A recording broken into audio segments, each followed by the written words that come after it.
Welcome back to Motor Masters, where we explore the most powerful machines ever created, from armored beasts on land to supersonic titans in the sky. If it's driven by precision, packed with raw power, and built to shape the world, you'll find it here. Make sure to subscribe and turn on notifications, because today, we're diving into one of the most fearsome technologies ever developed by mankind, the Intercontinental Ballistic Missile. When you think of modern power and global influence, few weapons carry more weight than the ICBM. Designed to travel thousands of kilometers and deliver devastating payloads in mere minutes, the Intercontinental Ballistic Missile stands at the apex of long-range strike capability.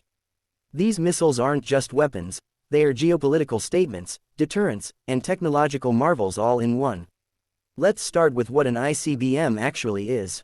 At its core, an intercontinental ballistic missile is a rocket-powered weapon capable of delivering a nuclear or conventional warhead over a range greater than 5,500 kilometers. That means it can be launched from one continent and strike targets on another with precision.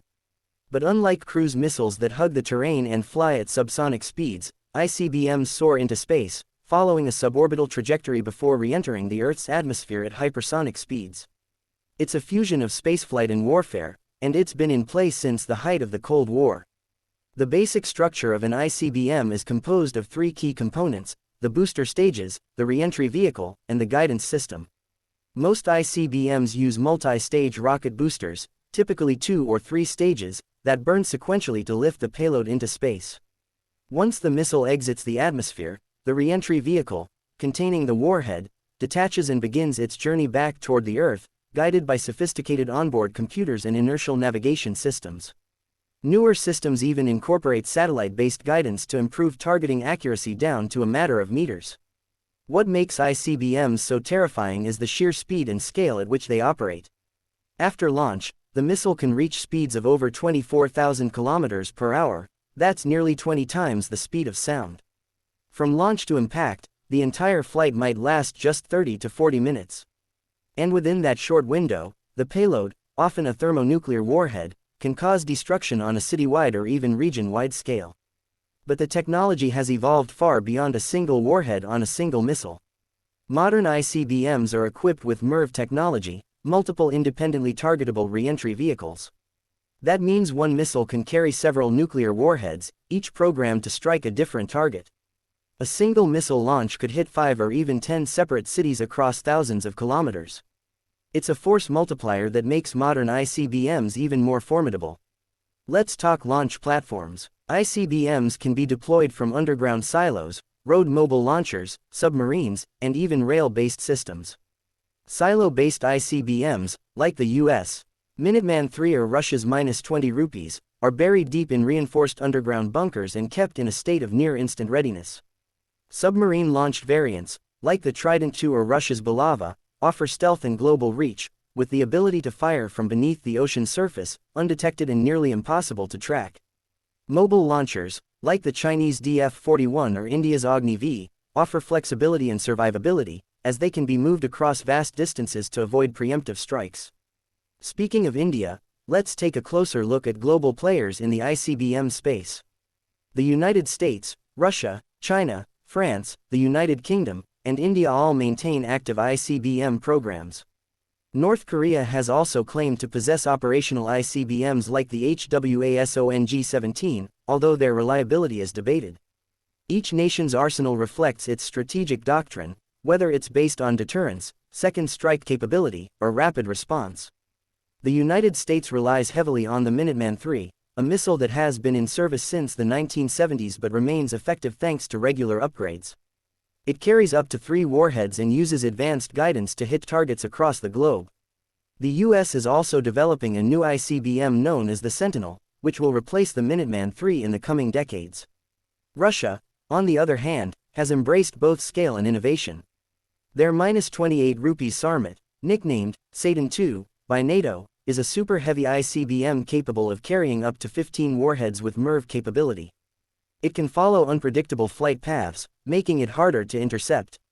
Russia is also investing in hypersonic glide vehicles like the Avangard, which can be mounted on an ICBM and maneuver at Mach 20 during re-entry. China has been rapidly expanding its strategic missile forces as well. The DF-41 is their most advanced ICBM, with a range of over 12,000 kilometers and the ability to carry 10 MIRVs. The mobility of this system gives it a high survivability rate, and it signals China's intent to become a dominant nuclear power. India's Agni-V is another noteworthy system. With a range of around 5,500 to 8,000 kilometers, it gives India true intercontinental capability. It's road-mobile, solid-fueled, and can carry nuclear payloads. Agni-V represents a major leap forward in India's nuclear deterrence strategy, emphasizing credible minimum deterrence while showcasing indigenous technological development. But let's not forget the darker side of ICBMs. They are, after all, weapons designed for total destruction. The doctrine of mutually assured destruction, or MAD, has kept these weapons in their silos for decades. The idea is simple: if you strike me, I'll strike back, and no one survives. That terrifying balance of power has arguably prevented large-scale global war since World War II, but it's a balance built on the edge of a knife. Modern defense systems are racing to keep up. Nations are developing anti-ballistic missile shields, early warning systems, and space-based tracking to intercept ICBMs mid-flight. Systems like the U.S. ground-based mid-course defense, Russia's S-500, or Israel's Arrow 3 are examples of this new age of missile defense. But the truth remains: no defense system is foolproof, especially when dealing with decoys, MIRVs, or hypersonic glide vehicles.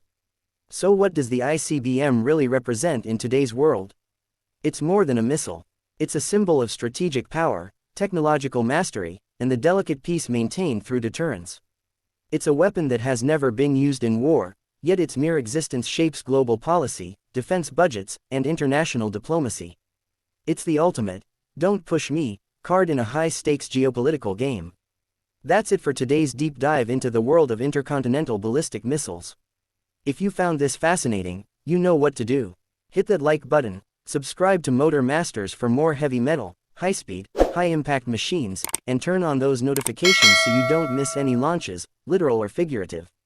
Until next time, keep your eyes on the skies, your systems locked, and remember, at Motor Masters, we don't just admire machines, we live for them.